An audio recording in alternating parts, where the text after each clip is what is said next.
Hello বন্ধুরা, আমার চ্যানেলে তোমাদের সবাইকে স্বাগত।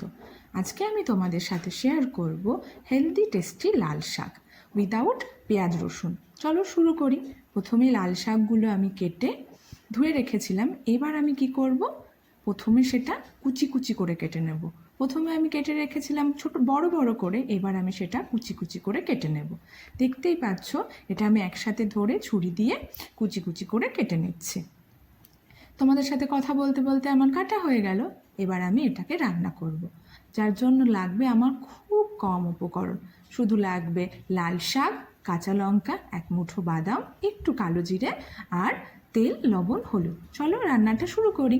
প্রথমেই আমি গ্যাসটা জ্বালিয়ে কড়াইটা বসিয়ে দিলাম। কড়াইটা গরম হতে দেব। দেখতেই পাচ্ছ আমার কড়াইটা গরম হয়ে গেছে। এবার আমি কি করব, এর ভেতরে সামান্য তেল দেব।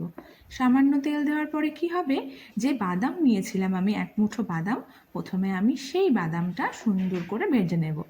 তোমরা কি করে বুঝবে যে বাদামটা ভাজা হয়ে গেছে? দেখতে পারবে বাদামের খোসার যে কালারটা, সেই কালারটা অলরেডি চেঞ্জ হয়ে যাবে আর বাদামটা একটুখানি চির ধরা শুরু করবে। তখনই বুঝে যাবে যে বাদামটা ভাজা হয়ে গেছে। আর বাদামটা কিন্তু অনর্গল নাড়াতে হবে, না নাড়ালে এক সাইড পুড়ে যাবে আর এক সাইড ভাজা হবে না। কথা বলতে বলতেই আমার বাদামগুলো ভাজা হয়ে গেছে। এবার আমি কি করব, এবার আমি বাদামগুলো তুলে নেব। দেখতেই পাচ্ছ আমার বাদামগুলো ভাজা হয়ে গেছে আর আমি বাদামগুলো তুলে নিয়েছি। এইবার আমার কড়াইয়ের ভেতরে যে তেলটা রয়েছে তার ভেতরে আমি সামান্য আর একটুখানি তেল দেব। কেন কি, শাক ভাজাতে তো তেল বেশি লাগে না, আর শাকটা এতটা দেখা গেলেও রান্না করার পরে সেটা খুবই কম হয়ে যায়। তেলের মধ্যে আমি এবার দিয়ে দিলাম একটা চেরা কাঁচা লঙ্কা। আর কি দেব, আমি বলেছিলাম কালো জিরে, আর একটু দিয়ে দেব কালো জিরে ফোড়ন। এইবার কাঁচা লঙ্কাটা এই তেলের মধ্যে সামান্য একটু ভেজে নেব। আমার কাঁচা লঙ্কাটা যেহেতু গোটা ছিল, আমি কি করব, সে চেরা কাঁচা লঙ্কাটা আরও ছোট ছোট টুকরো করে আমার খুন্তি দিয়ে আমি কেটে দিলাম। এইবার এই তেলের মধ্যে আমি দিয়ে দেব আমি যে লাল শাকটা কেটে রেখেছিলাম, সেটা আমি দিয়ে দিলাম। সব সময় মনে রাখবে, শাক দেওয়ার সাথে সাথে কিন্তু কড়াইতে ঢাকনা দেওয়া যাবে না, তাহলে সেটা সেদ্ধ হয়ে যাবে, ভাজা হবে না। দেখতেই পাচ্ছ আমিও কিন্তু ঢাকনা দিয়ে ঢাকলাম না। আমি প্রথমে কি করব, তেলের সাথে এগুলো একটু ভালো করে মিশিয়ে ভেজে নেব। এটা ভীষণ ইম্পর্টেন্ট, নয়তো শাকের টেস্টটা ভালো আসবে না। আমার একটু ভাজা হয়ে গেছে। এইবার ভাজা হয়ে যাওয়ার পরে দেখতেই পাচ্ছ ভাজতে ভাজতে শাকটা একটু কমে গেল, শাকটা আরও কমে যাবে। এইবার আমি এর ভেতরে দিয়ে দেব লবণ। আমি আগেই বলেছিলাম যে লবণ, শাকটা কমে যাবে, তাই লবণটা সবসময় বুঝে দিতে হবে। এবার লবণ দেওয়া হয়ে গেছে। এবার আমি এর ভেতরে দেব সামান্য হলুদ। অনেকে শাকের ভেতর হলুদ দেয় না, কিন্তু আমি দিই। আমি শাকের ভেতর হলুদ দিয়ে দিয়েছি। এবার আমি কি করব, এবার আমি ভেজে নেব, আর একটু ভেজে নেব। আমি কিন্তু এখনও ঢাকনা দিয়ে ঢাকিনি, আমি আর একটু ভালো করে ভেজে নেব। ভেজে নেওয়ার পরে তারপরে আমি ঢাকনা দিয়ে ঢাকবো। দেখতে পাচ্ছ আমি এখনও ভাজছি। আমি যতটা ভাজছি শাক ততটাই কমে যাচ্ছে। এটাই হচ্ছে কথা, শাক আরও কমে যাবে, যতটা আমি ভাজবো ততটাই শাক কমে যাবে। এবার আমার এটা নাড়ানো হয়ে গেছে।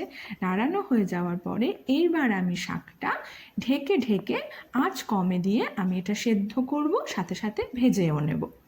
দেখতেই পাচ্ছ এবার আমি কড়াইটা ঢেকে দেব। এবার কি করতে হবে, এবার আঁচটা লো টু মিডিয়াম রেখে বারবার করে ঢাকনা খুলে আবার নেড়ে আবার ঢেকে দিতে হবে। এই করে করেই আমার শাকটা ভাজতে হবে।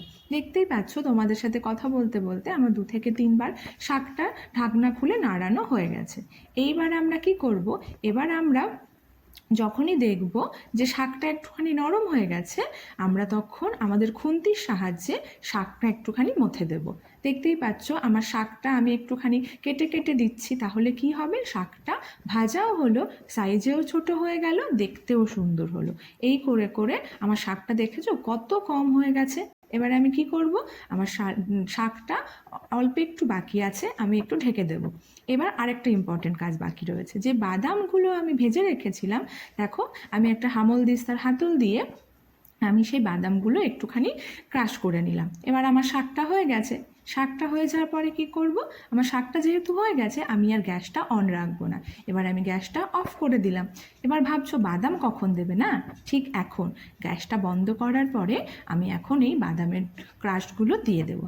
দিয়ে দিয়ে ভালো করে শাকের সাথে মিশিয়ে নেব।